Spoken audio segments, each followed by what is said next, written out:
7 horas con 46 minutos. Saludamos al doctor Miguel Arias, ex juez de garantías penales. Quisiéramos, doctor Arias, conocer su punto de vista sobre cómo está el estado de situación de la justicia en Ecuador, cuando vemos que paralelamente en otras áreas donde también se administra justicia, casos nacionales embullados que salen a la luz, el caso Progen, sobre el cual acabamos de informar que deriva también a un intento de juicio político a altas figuras del gobierno, ministros y exministros de Estado, o procesos judiciales que afectan a alcaldes, alcalde de Cuenca, alcalde de Guayaquil, alcalde de Esmeraldas, aún con poca claridad, diluyen la atención. Vayamos a lo concreto, a la justicia. ¿Qué está pasando? ¿De qué se tratan estos controles internos, esta depuración del Consejo de la Judicatura, que ha actuado también en funcionarios clave del Consejo de la Judicatura local? Buenos días, Gustavo, Rosana, un saludo cordial a los seguidores de Antena 1. Creo que hablar ya de la justicia genera un sentimiento de frustración e indignación en todos los ciudadanos, no solamente quienes estamos de alguna manera vinculados por el ejercicio de nuestra profesión. Y nos duele profundamente porque considerábamos que el sistema de justicia debe tutelar los derechos fundamentales de los seres humanos, debe proteger esa sensibilidad profunda del ser humano cuando es vulnerada por agresiones como los delitos, por ejemplo, que tanta zozobra causan en la sociedad. Y este acceso a la justicia, esta tutela judicial efectiva que señala la Constitución, debe darse a través de una institución que goce de credibilidad. Porque de lo contrario, si es que esta institucionalidad fracasa, adviene entonces el caos y la arbitrariedad. Es decir, vivimos en un escenario en donde ya nadie cree en la administración de justicia, porque es tanto que se va descubriendo como una cebolla que va desprendiéndose pieles cada vez más corruptas, corrompidas, y eso devela que realmente el acceso a la justicia deja de ser una utopía. Creo que vivimos en una sociedad absolutamente distópica en donde, paradójicamente, quienes buscábamos la justicia, ahora como ciudadanos nos hemos convertido en asesinos y en criminales. ¿Qué ha pasado? Quizás si podría referirse a este caso concreto de la apertura de sumarios que se dio hace algo más de una semana en contra del director y el coordinador del área disciplinaria aquí en la provincia de La Suay. Bueno, yo siempre he afirmado que existe un divorcio profundo entre el área administrativa y el ejercicio jurisdiccional. El área administrativa tiene una vinculación netamente política y esa vinculación quiere extender sus tentáculos al área jurisdiccional a través del control, a través de la intimidación, a través de generar accesos y resoluciones que tengan solamente el viso de la aprobación del poder político de turno. Cuando estamos viendo que se aperturan sumarios, estamos considerando o no se vigiló oportunamente, no se depuró a la administración, o fueron también cómplices de alguna manera al silenciarse ante la evidencia del fracaso, ante la evidencia de la corrupción de estos elementos administrativos. ¿Cómo es posible que recién ahora se aperturen esos sumarios administrativos cuando desde mucho tiempo atrás se venía advirtiendo de las irregularidades que existen en el manejo administrativo de la justicia, no solamente en la SUAY, sino a nivel nacional? Habíamos señalado que una de las falencias de este sistema de justicia está en haber otorgado un poder omnímodo a un órgano administrativo. El Consejo de la Judicatura no debe existir en la manera que está actualmente funcionando como tal. Un organismo de control, de dominación, de sometimiento, no es una garantía de una administración de justicia pura, transparente, que goce realmente de la credibilidad de la ciudadanía. Entonces creo yo que solamente se pretende de alguna manera disfrazar o dar la apariencia de efectividad, de eficiencia del órgano jurisdiccional de control, porque claro, intensificas las sanciones administrativas y das a conocer a la ciudadanía de que estás actuando, y de esa forma, entonces, claro, el Consejo de la Judicatura sirve para eso, pero realmente es desesperante considerar que el Consejo de la Judicatura no está cumpliendo las funciones para las que fue creado. Por ejemplo, no existe una evaluación seria y profunda a todos los servidores judiciales desde hace más de 10 años. ¿Cómo podemos nosotros tener ahora una credibilidad en este órgano administrativo que no convoca concursos? ¿Cómo podemos tener credibilidad en un órgano administrativo que permanentemente está siendo denunciado por actos de corrupción para vender resoluciones administrativas, para declarar la inocencia de determinados funcionarios, ¿no es cierto?, previo pago de dinero? Entonces, eso realmente deshace el mínimo de credibilidad que el ciudadano común y corriente tiene en el órgano de justicia. En su opinión, doctora Arias, en su opinión, por favor, el micrófono. En su opinión, doctor Arias, ¿cómo describiría usted el estado real de la administración de justicia en Ecuador, considerando su experiencia como ex juez, como víctima que fue del uso político del error inexcusable hace más de una década? Mercedes Caicedo puede ya ser objeto de juicios de valor, de evaluaciones en el poco tiempo que esté en el Consejo de la Judicatura. ¿Qué se observa en todo caso en este poco tiempo? ¿Una evolución o una nueva involución?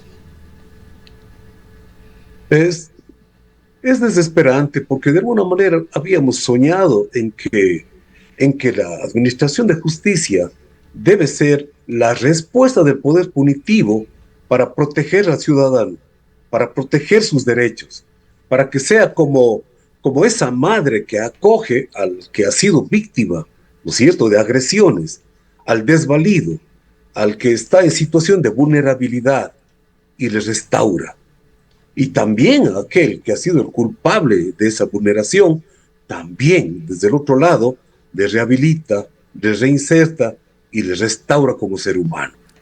Pero esa función ha quedado solamente en una mera utopía, porque ya el sentido mismo de justicia ya no existe.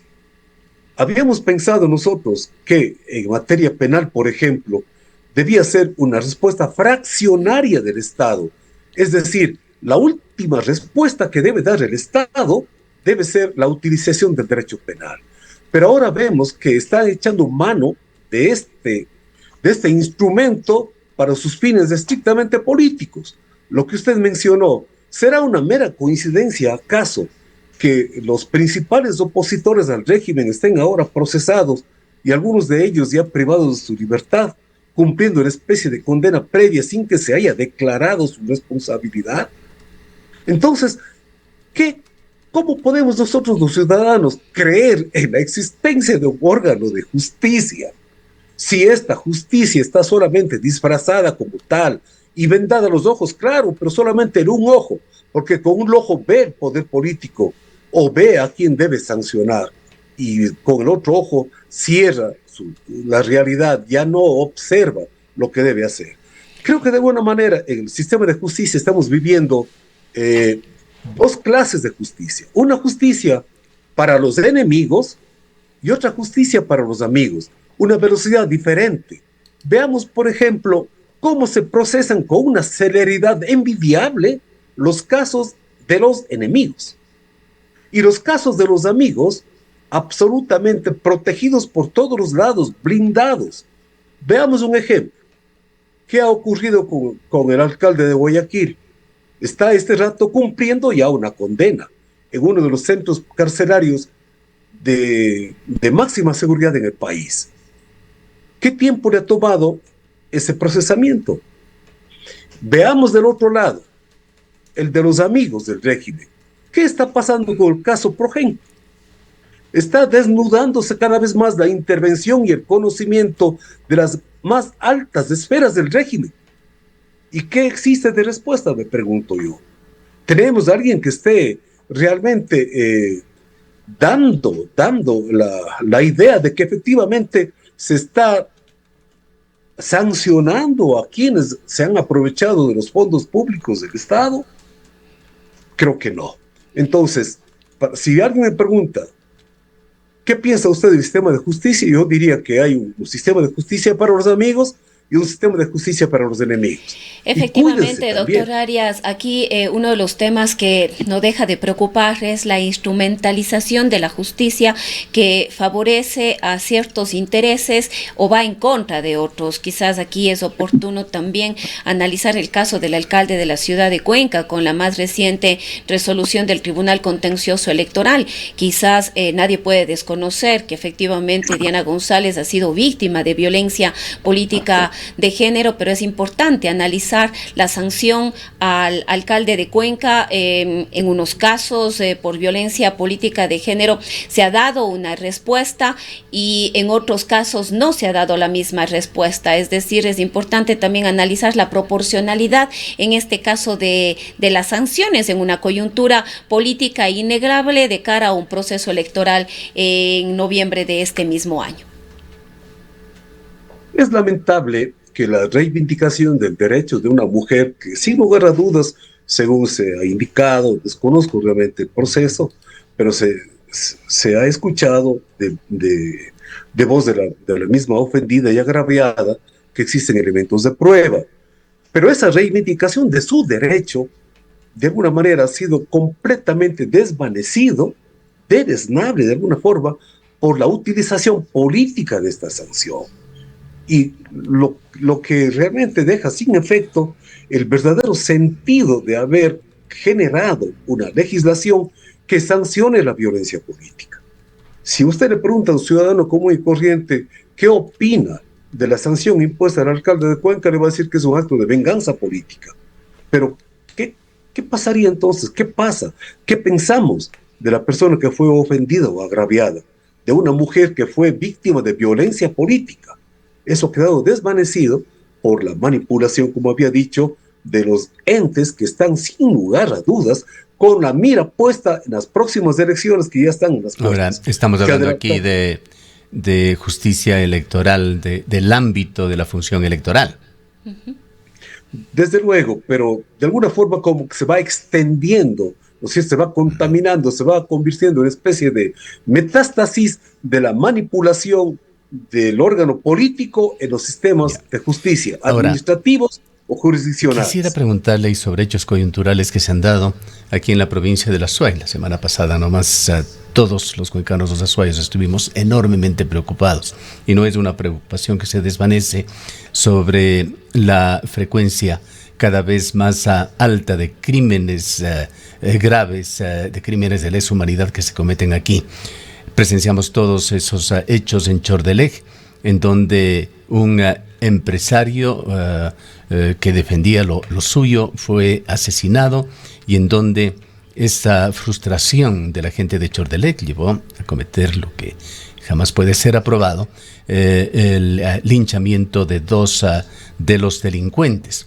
Pero quisiera llegar a las respuestas que han dado los jefes policiales. El jefe policial de la provincia de El Azuay, en su informe, dio un largo historial de prontuariados de las dos personas asesinadas y uno que ha sido capturado y que entendemos está siendo procesado. Dijo el jefe policial que ha ingresado y salido varias veces de las cárceles. Paralelamente, y en la misma semana, declaraciones muy similares dio el jefe de la policía del Oro por la liberación de sospechosos de los autores de un ataque a una iglesia, otro hecho que fue una noticia nacional.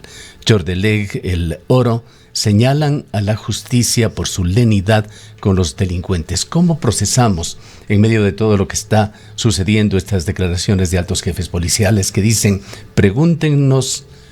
No nos pregunten, dice, a los policías, pregunten a la fiscalía, pregunten a los jueces? El derecho penal fue creado como un instrumento para eliminar la venganza, ¿verdad?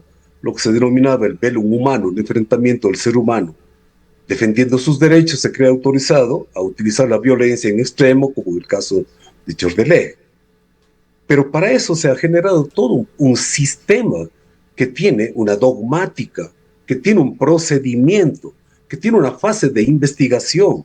No se puede generar, por estas circunstancias de la inseguridad ciudadana, no se puede generar la responsabilidad directa en los jueces o en los fiscales. He escuchado al ministro del Interior que señala que con las reformas que propone al COIP está generando la respuesta inmediata para erradicar en definitiva la organización delincuencial, al crimen organizado. A través de la reforma decía, por ejemplo, de sancionar la pertenencia a una organización delincuencial. Pero si ya tenemos nosotros en el Código Penal el artículo 369, que nos habla de la delincuencia organizada, pero el ministro dice que ya no es necesario ni siquiera investigar. Cuidado. Es decir, que cualquier persona que sea sospechosa de formar parte de alguna organización debe ser privada de la libertad y aplicada de manera inmediata todo el peso del poder punitivo del Estado. Entonces, lo que se está queriendo en definitiva es una justicia de carácter policial. No se trata solamente de privar de la libertad a las personas, se trata de recoger los elementos probatorios que permitirán en un juicio, en un debido proceso, demostrar la responsabilidad de la persona aprehendida. Porque de lo contrario, nos queda también la arbitrariedad. Estamos frente a respuestas, por ejemplo, de allanamientos masivos que se dan en la costa, en diferentes ciudades del país, con los operativos supuestamente eliminar el crimen organizado. Pero, ¿qué información tenemos al respecto? Todas las personas que han sido privadas de la libertad forman parte de la organización delincuencial.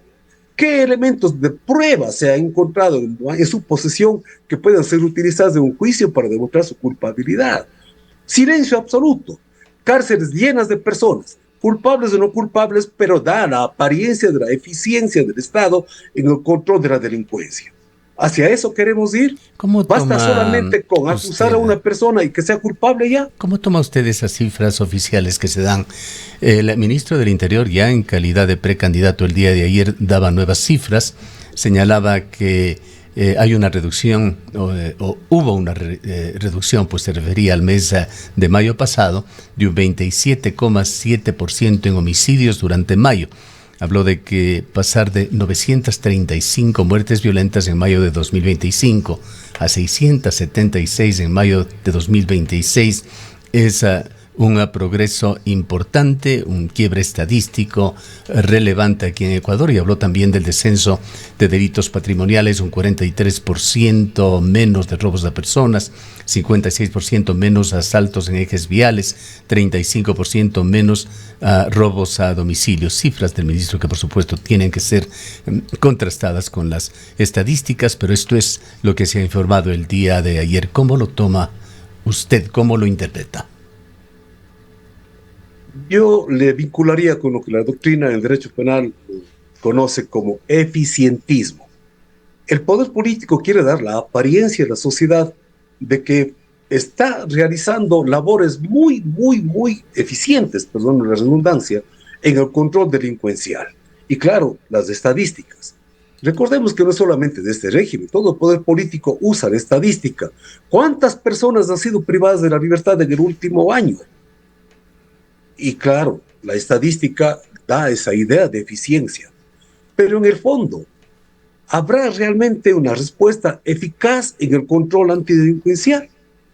¿O será solamente una mera cifra sin ser contrastada? Porque para eso el silencio oficial es absoluto. Quien quiere acceder a la información pierde su tiempo porque no tiene medio alguno de comprobar la veracidad de esos datos estadísticos que supuestamente vinculan la eficiencia del régimen en el ataque al crimen organizado. Mientras tanto, hay crímenes realmente preocupantes que se encuentran en investigación y muy recientes que contrastan con esas cifras que de alguna manera intentan llevar hacia el optimismo el ministro. 8 jóvenes están siendo buscados en Daule tras viajar a Milagro. El reciente 31 de mayo desaparecieron.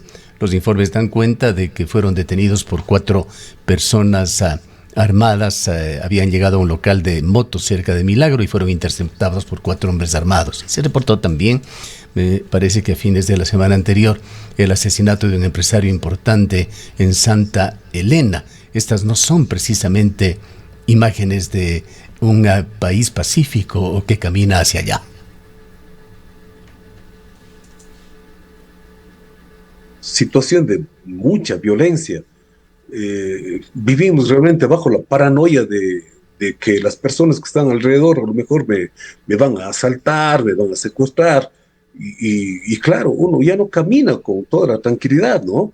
Es una situación real, no es una invención la situación de inseguridad que vivimos. Pero eso requiere solamente una aplicación punitiva, o es que requiere realmente una preocupación institucional, interinstitucional, para buscar mecanismos de prevención y de protección de los ciudadanos. No solamente los letreros que amenazan a los delincuentes con ser linchados, no.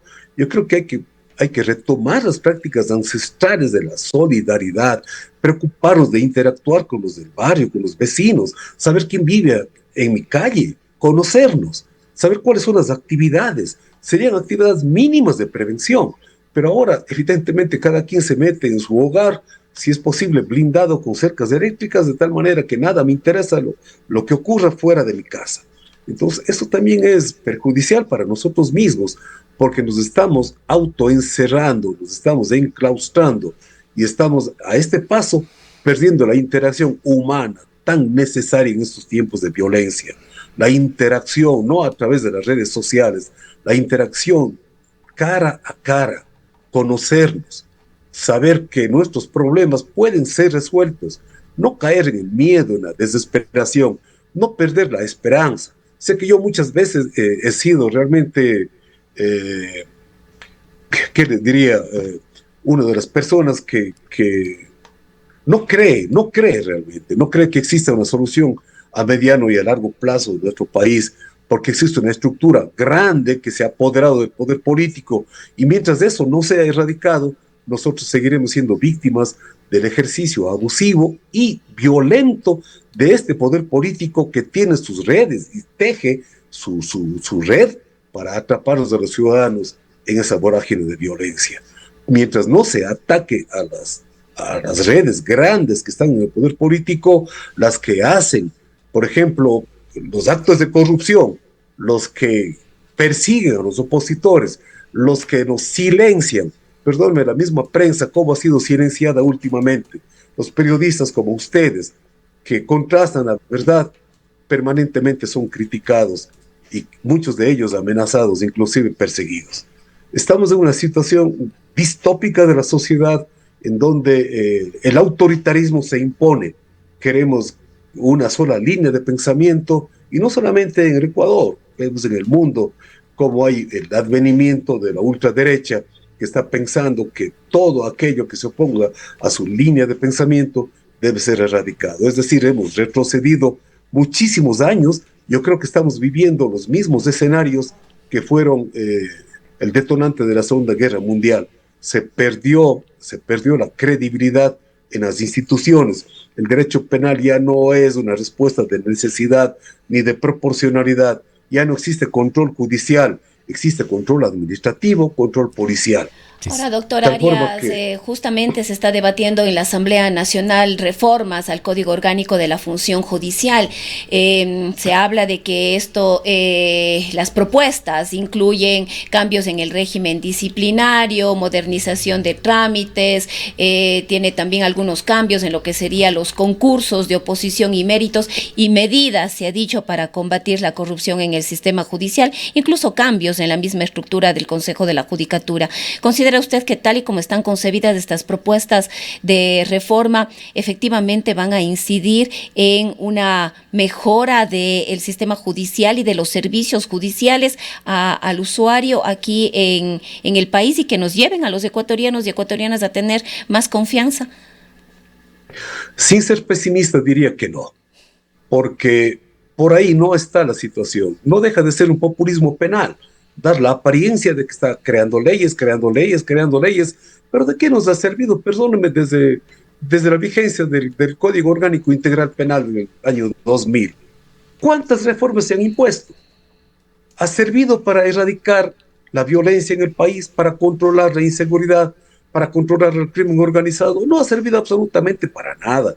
Yo creo que es el momento de transparentar la administración de justicia, haciendo una transformación radical, que se sometan a evaluación todos los servidores judiciales de manera inmediata, con la observación de los ciudadanos, con todos los gremios, no solamente los gremios de abogados.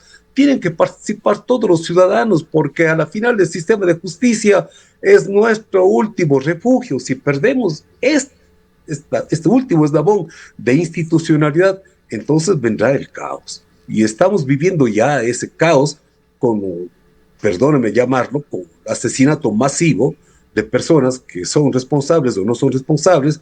Pero ¿será esa la respuesta que esperamos los ciudadanos?